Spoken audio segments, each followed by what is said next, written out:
Come with me to a magical place where being labeled the Pork Queen is a compliment, where being nice is just a way of life, and where all leaders of the free world must pass through.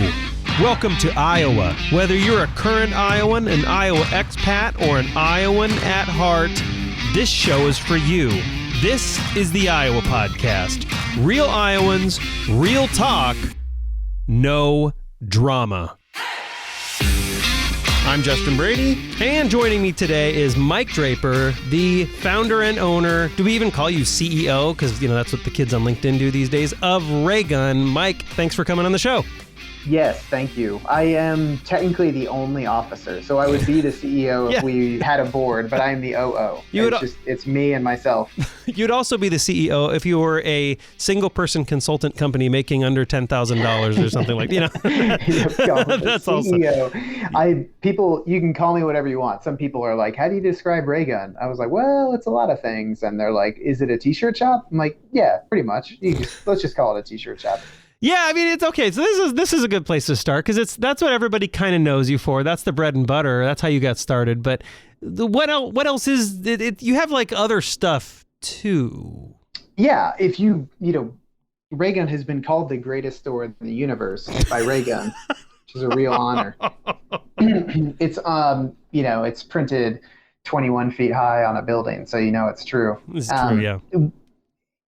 It is, if you walk in, it's a clothing store. So you look around, there's clothing, there's accessories, there's books, there's wall art, cards, all that stuff. We design and print all of our own stuff. We sell third-party brands and things like that. But our wheelhouse is essentially putting words on things. So anything you can put words on, we have tried to put words on, from shirts to pint glasses, posters, coasters, notebooks. And what you see is Raygun, our brand. We have 7, soon to be 8 stores, a website. We do some wholesale to other stores, so Raygun brand products sold to other stores. And then we also do a lot of custom printing and design and fulfillment. So we work with local clients to national clients. So one of the biggest, most well-known nationally is NPR. And then we work all the way down state in the media side. We do like Little Village magazine product out of Iowa City and kind of everything in between. What? Jeez. Okay, I didn't even know all that, by the way. And so obviously one of the big things I want to have you on is like brick and mortar topic for Iowans, right? Like how do you win at brick and mortar? This is a topic I've talked about a lot on other shows that I've done, and it's definitely a winnable scenario. But yeah, I think a lot of people that know Raygun for actually, like there was also an era where it was called Smash. And then there was like this, I still remember Smash. I to this day just think the whole name change was a PR stunt, not anything serious. But you don't have to correct me. I've already made up my mind. But so this is true, anyway. It's on the internet and it's now on a podcast. Therefore it's real.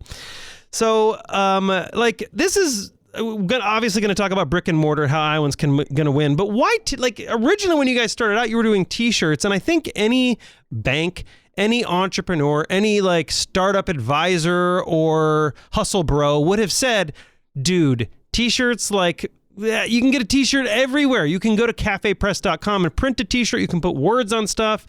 Don't do that. Do something that's more unique. But obviously t-shirts and what came after it worked very well for you, coming on to 8 stores. So what was that hunch you had? Did you see some market opportunity? Did you just decide to try it out? Did you see something that clearly told you this is going to work? No, I mean, it would be good if I could say that I had, a long-term plan and I could see this is where I would be in 15 years. But when I technically started the company, quote unquote, I was still a senior in college. I grew up outside Des Moines, went to the University of Pennsylvania to study history, and I wanted to get a master's in international relations, but I got rejected for the fellowship that was going to pay for it. And then, I wasn't going to pay for a master's in international relations, no offense. And a friend suggested that we start selling t-shirts, and it was just one t-shirt. And it's kind of like a long story, but he said, why don't we take this t-shirt to a screen printer? We'll make 100. We'll just stand on the middle of campus and sell them. Yeah. And so he and I, a few weeks before spring break, my senior year, started selling t-shirts on the middle of campus. and it was just one t-shirt, and we sold a lot of them, printed more, sold a lot of them. And when I graduated, I would just travel around out east selling t-shirts. And so as the business is growing from that very ground floor of one t-shirt selling for free on the street, you have to kind of figure out, where you're going to slot in as you grow. And right. The thing that makes, school annoying is the thing that makes school easy. You start the semester on a certain date, you end the semester on a certain date. You're graded on X, Y, and Z, and that grade is connected to midterms and projects on these dates, and it's all really structured. Whereas with business, you can go any direction. I mean, there's just literally no roadmap, and it is really difficult to compare your business to another business. You could kind of compare top line revenue, on and on. And so you kind of have to take what everybody else is doing to a certain extent with a grain of salt and think to yourself, all right, why are you starting a business? When people say, I'm going to start a business, and you say, what for? They're like, the money. I'm like, don't do that. Yes, do not start so a business true. for the money. It's not going to pan out. Right. It's like a lottery ticket, essentially. A business is a lifestyle. You have to want to run a business every day. So if you really want to run a business, go start a business. Yeah. Will the money come? Maybe it doesn't. But essentially, you want to pick a path that you want to do every day. And so I didn't necessarily look at it like, where's the most market opportunity? I just said, I like humor. I like to create things myself, and I like people. So I wanted to open a store so that I could be among people. I wanted to do screen printing because I could control the entire medium myself. And then I wanted the content to be humorous. Right. Moving back to Des Moines was a way of establishing myself in a niche market. I kind of thought, I'm from Des Moines. I know all the inside jokes. There's no other stores that kind of do what, I wanted to do back in 2005. And so that selecting Des Moines as the place to go was the only real, kind of business decision. And that I said, this is a possibility for where it could exist in the marketplace. Now, you look at Des Moines and you say, back in 2005, there's nobody doing ultra positive, funny Des Moines shirts. Is that an opportunity for me to do it and do it well and grow? Or have people tried it and nobody gets it? So there's still risk at every step, but I think those were the core things that led me to want to open a store. And even back in 2005, forget t-shirts, people were like, what are you opening a store for? Like the internet is where it's at. Like nobody's opening stores anymore. And it gets back to the point that, I find the internet kind of boring. There's no experience that you really have on the internet, I think, that can come close to a similar experience in real life. I mean, just watching music on the internet doesn't come close to a live concert. Right. Comedy to comedy, retail to retail. In person is always going to be, from a psychological standpoint, a lot more powerful, a lot more meaningful. And when I look at what I want to do with Raygun in terms of leaving a mark on the communities that we're in, and creating something that is kind of, respected from a creative standpoint, it's a no-brainer to be in person primarily with the internet as an addendum. Yeah, and you said something really key there, that when you started your brick and mortar, because that's what we want to talk about, one of the big topics is that you didn't just start a t-shirt shop, right? You're just not, people need more t-shirts. I see people walking around without t-shirts. They need more t-shirts. You had a very unique, and this is what you said, I knew the inside jokes, right? And I think like a national t-shirt company does not know those. They don't know and have this intimate, relatable understanding to the market like you did growing up in the industry. So there's all this talk of like brick and mortar and e-com. And you shared with me this article, right? Like, and I've used Warby Parker before, but they're adding 35 more stores post-pandemic. Now, pre-pandemic, companies like Allbirds, Amazon, we're going to talk about them later, they were already choosing to go brick and mortar before the pandemic, and now you have Warby Parker pushing into that further. So let's like try to figure this out. Like, where is the unique advantage to brick and mortar? Do you have a particular advantage at Raygun because you understand like Iowans and of course the other cities you're going into as well, but do you have a unique understanding of those communities you're in? Is that your advantage? Yeah, I think, when you look at a company like Warby Parker of why they're opening stores, part of it is because the competition and the cost of SEO online has gotten to be such that it is hard for Warby Parker to differentiate themselves. And so when they look for ways to differentiate themselves, now they say, well, let's open stores, which is comical because the way they differentiated themselves as a company was to not be in stores. Right. It's almost like if you have you have to have short-term memory for some of these like company strategies. It's like, wait, your new strategy is the opposite of your original strategy. Yeah. And so when you look at Raygun, it's thinking, all right, well, what are our competitive advantages? What sets us apart? Since we've always made our own product, we've had a big advantage in that it's not us selling, one type of pen that's also sold on Amazon. So when people say, who is your competition? I can say, well, we create all of our own stuff. So we don't have any direct competition in that our designs are copyrighted and they're our designs. We have our own brand. We have some general competition in terms of, Target, the mall, other places you buy clothing. And so you think to yourself, well, we've got this brand and now what are our advantages? Knowing the marketplace is good. Being small can also be an advantage. We can do hyper-specific Des Moines, West Des Moines, Ankeny product, as a little store that's easier than as a huge retailer isn't going to sometimes get down into the weeds. And having a brick and mortar store, I think, engenders a lot more loyalty from customers than just a website. It's really easy to click away from a website, to forget about a website, but to go in and experience something in person, you are kind of a part of somebody's life in this odd sense of people. I think about websites I used to be on, and the only one that I ever really, hark back to is something like Napster. So there's only a few websites like Napster and MySpace that you're like, oh, remember Napster, remember MySpace. Whereas physical places, you remember a lot more. People talk about the downtown Yonkers. You remember old CD shops, old record stores. There are places that I used to go in person that are a lot more just implanted in my psyche than websites I used to visit.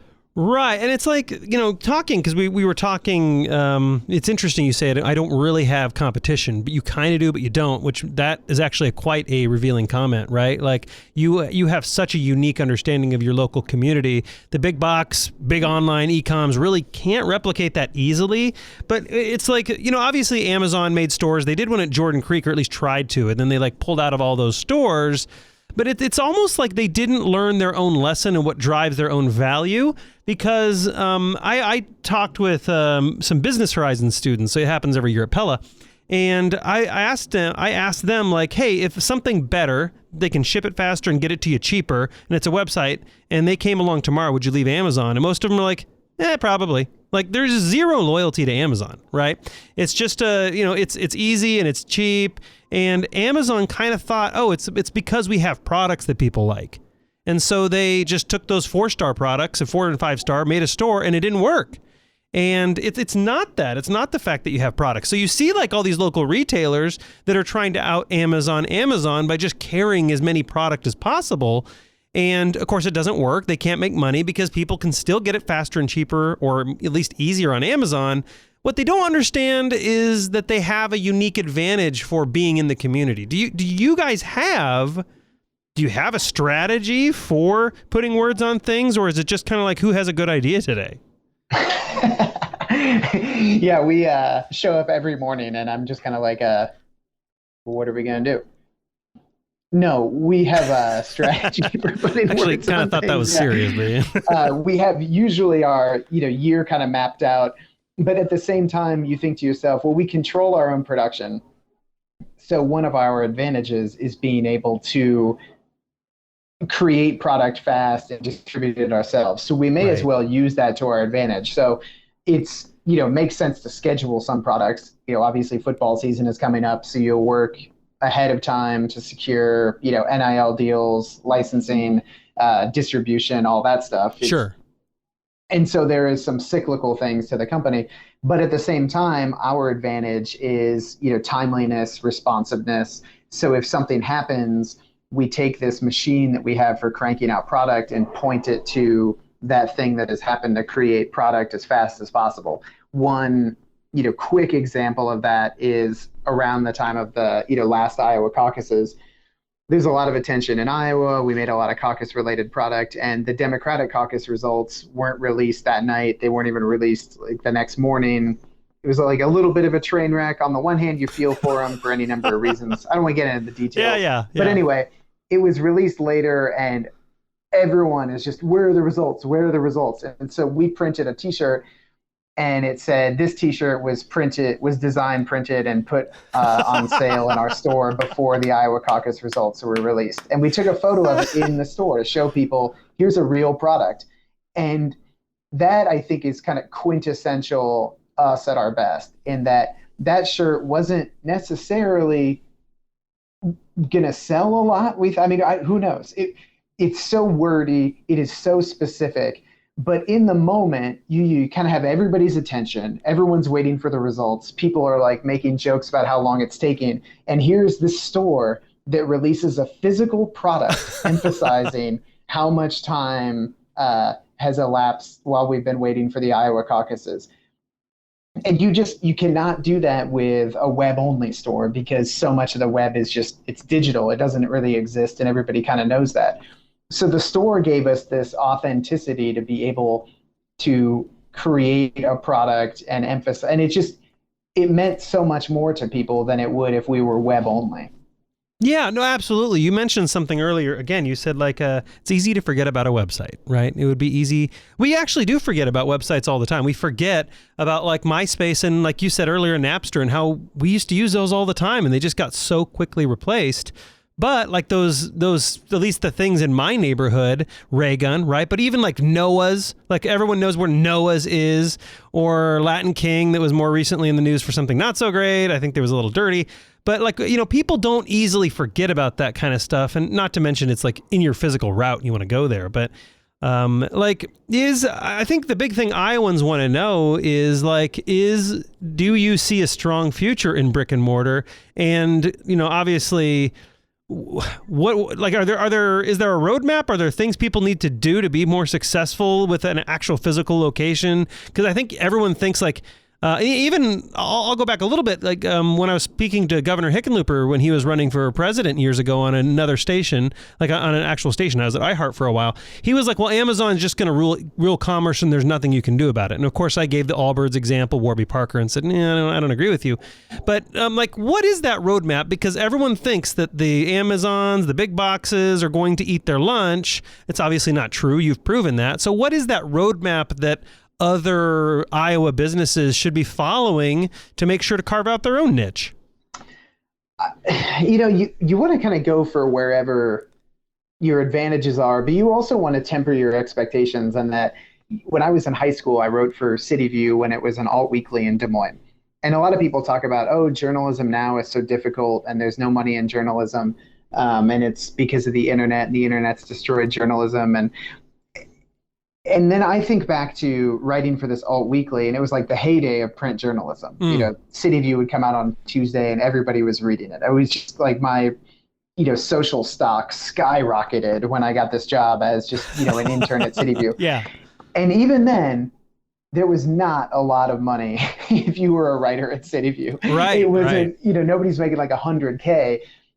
Similarly in retail, even before Amazon, retail was a difficult industry to be in. It is difficult for any number of reasons. Restaurants, retail. It's not like in the 90s anybody could open a store and it was going to be successful. There were, issues with location. So whether it's the 90s, whether it's the 2000s, whether it's the 2020s, it's thinking about, what your advantages are, what your competition is, and it's recognizing this is what we do and this is what we're going to do well and this is what we don't do and can't really worry about. Right. Amazon is obviously huge now. Sears was big enough to build the tallest building in the world. I mean, just right. It's almost That's comical funny. now. If I, drive by Merle Mall and I think they're tearing the Sears down. I don't even know what's happening with Sears, but it would blow my kids' minds if you were like, oh, you see that store over there? They built the tallest building in the world. They were like the Google or Meta of their day, Yeah, the Google, Amazon, just everything. Yeah. And so, sure, this might be Amazon's moment, but within every company is the seeds of its own destruction. Yep. And that goes for, Raygun too. You think to yourself, when we look at the future, if you're an entrepreneur, you have to be fairly detached from reality at a certain point. Like, to do this successfully, you cannot take risk fully into account, because all of Raygun's predictions for sales, profit and loss, et cetera, are just predicated on the fact that people keep shopping here. But we don't have contracts. We don't sell something that is, legally required. We don't sell a commodity that everybody needs for a certain reason. We sell a superfluous item in an extremely competitive marketplace with lots of other people selling that same item. And every day you kind of wake up and think, who is going to shop here and why? Right. So it's not like the entire landscape has changed so extremely from one decade to the next or one century to the next. We happen to be in a difficult capitalist environment, and you have to kind of show up and want to do it every day and keep kind of proving yourself and proving your worth to the company and to the community. Yeah, it is funny. We were at the Iowa State Fair and we were looking at the sponsor boards. And I remember I still remember like when GE, Ford, Chevy, those were your big sponsors everywhere you went in the country, right? Those were the ones. And it was hilarious to see those guys were at the bottom now, and the top was in huge bold letters was Google and Meta, and of course Facebook, the Meta company, whatever they're calling themselves Meta now. But I just think that's so funny that you said within every company the seeds of its own destruction. It's just hilarious to see how far those formerly untouchable companies. Obviously, Sears wasn't even on the board at all. You mention there's a theme here, which is. You say, what can you do? What's your unique advantage? And, what is that?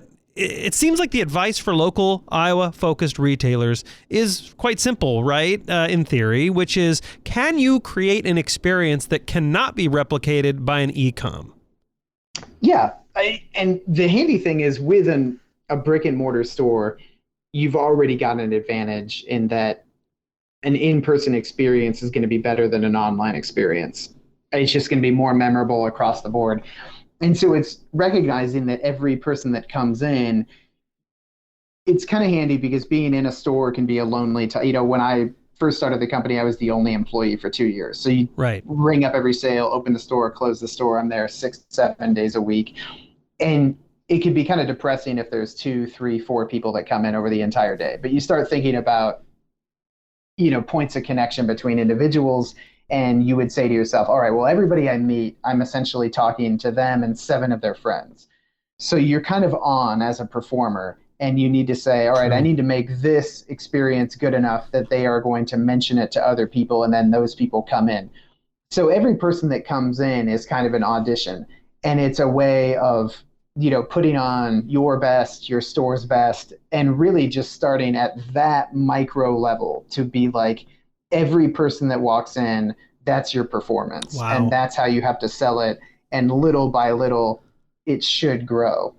That's really good. That is really good advice. Everybody that comes in, you are performing. you are on, like, and I think a lot of business owners would be like, well, that's dumb. They should be in here because I have a unique service or unique product. And sure, but my gosh, especially like COVID did mess the economy, right? Like it did some really good Rubik's Cube mixing of the economy that has created some opportunities. But like it's very difficult now, and this is an opportunity for Iowa businesses, right? But it's very difficult now to get that kind of service when you go into a company. Everybody, like all the businesses I'm going to, when I'm actually darkening their doorstep, are almost pissed off that I'm there, right? They're like, another person we have to. So like having this attitude going forward as every person you're performing.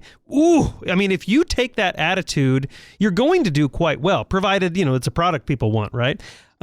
So yeah, I mean, even a little bit, I think about, my education leading up to this, and I studied history, never took any business classes at Penn. I never even took a class that required a calculator. And people say, well, what do you think the most of the stuff you did growing up? What was the most educationally useful? And three things probably in descending order. Number one was theater and improv. I mean, just when you think about classes that should be required, STEM, math and science, yeah, that's great. But boy, theater, improv, speech, all that stuff, performance, speaking, choir, entertainment. I think, somebody even asked Ronald Reagan, it's like, how, does being an actor prepare you to be president? He's like, I don't know how you'd be president without being an actor. And it's similar to that with, running a store. You have to play a part. Outside of that, it's organizing people and knowing what people want. I was the president of my fraternity at Penn, and that was probably more educational than any, classes I took at Penn in terms of, real life education, because you know what it takes to organize a group of people. You know how to, organize a house, the nuts and bolts, the social side of it. And so, yeah, it does, get kind of exhausting. It takes so much energy. Whenever I am out, I, have to be on. Like if somebody comes up and wants to tell me a t-shirt idea, I'm not going to say, yeah, I'm at dinner, I don't really want to hear it. You have to be like, oh yeah, tell me. I'd love to talk about t-shirts. It's like, if I'm out, whatever you want to talk about, I want to talk about. If you love Iowa State, I love Iowa State. You like Iowa? I like Iowa. I mean, we have a store in Omaha, so apparently, if you want to talk about Nebraska, I will now talk about Nebraska. Right. But I remember in a positive way. I remember. So, sorry. Go ahead. It is just, but at the same time, it is stepping back and realizing, this is my role in the world. You go into a coffee shop, and it's the coffee shop in our store, Daisy Chain. I'm sure the coffee is good. I wouldn't know good coffee if it punched me in the face. It is, by the way. It is very good. Such a dull palate that it's all styrofoam to me. I go there because I like Daniel, the guy who runs the coffee shop. Yeah. And you like the environment, you like the people, and his role in society is similar to my role, which is this restaurant like shopkeeper type. And that's the role I play, and people come in and you're a physical space, and it does, get tiring sometimes, but that's the fun of it, and that's what makes it special. Yeah. I mean, Iowans who don't live in Des Moines, that's a great coffee place to hit up when you're in town, is Dan Bosman over at Daisy Chain. And of course you can get a Raygun shirt when you're there too.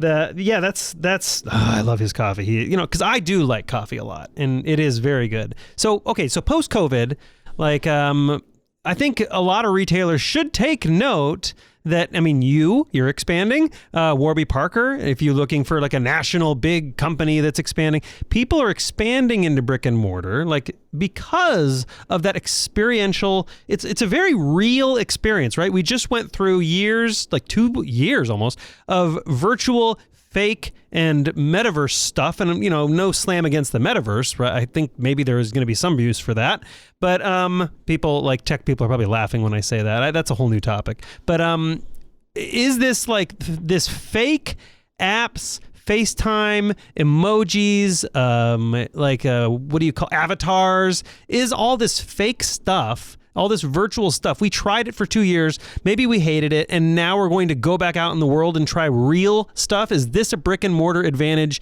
you and Raygun are looking at? Yeah, I think it's a good time for brick. I mean, I always think it's a good time for brick and mortar. It's realizing that they are different segments of the economy, and neither of them is going to swallow up the other. Brick and mortar is not going to swallow up the internet. The internet's going to not swallow up brick and mortar. So there is space for places to kind of carve out their niche. For me personally, I just think, what am I doing this for? Like, what did I get into it for? And you step back and you think, I'm a creative person and I wanted to have like an impact on the community. And so from a creative standpoint, having total control over this creative entity means I've already kind of hit the apex of creativity. All that can happen now is varying degrees of size. I like the content we put out there. I like the environment that we built in the space. And community-wise, my third grade teacher walks into the store that I run. Right. It's that kind of thing that you think, this place who, raised me from Des Moines and then Iowa outside of that, I have taken what was, from where I'm sitting in Des Moines, an empty lot for 50 years. And there is now a building here. I mean, it has gone from air to physical space. And the only reason that changed is, this store moved into a building that would not have been built without this store. But this store wouldn't exist without, the neighborhood, the East Village at the steps of the Capitol. And people have come before us from American Plumbing Supply and Hammer Pharmacy, are about, 100-ish years old, to then Kitchen Collage, Eden, Gong Fu Tea, the kind of new wave. And then we came in after them and, stood on their shoulders. And so it is that knowledge that we are, a part of this long, cultural arc in the community. And, nothing is going to last forever. Everything is the day-to-day experience. But, God, it's like, what else am I going to be doing with my time? And I would rather be doing this. And there's pros to it. There's cons to it. I mean, there's at least several days a week I wish I could be part of the Great Resignation, but quitting a company you run is a lot more complicated than quitting a company you work for. I think the bank and several landlords would probably want to talk to me about my game plan. We won't tell your employees that. Servicing those contracts. But it is, at the end of the day, it's an experience that you're not going to match anywhere else. And if people are important to you, if community is important to you, the experience you're getting from both of those things through a brick and mortar store is just so much more than you're going to get through the internet. Yeah, I absolutely agree. Mike Draper, CEO, chair, board president, co-founder, founder, and chief janitorial officer in the first years of Raygun. Thank you so much for joining me and the listeners on the Iowa podcast. Yeah, thank you. And to my fellow Iowans, Iowa expats, and Iowans at heart, thanks for listening and subscribing to the Iowa podcast.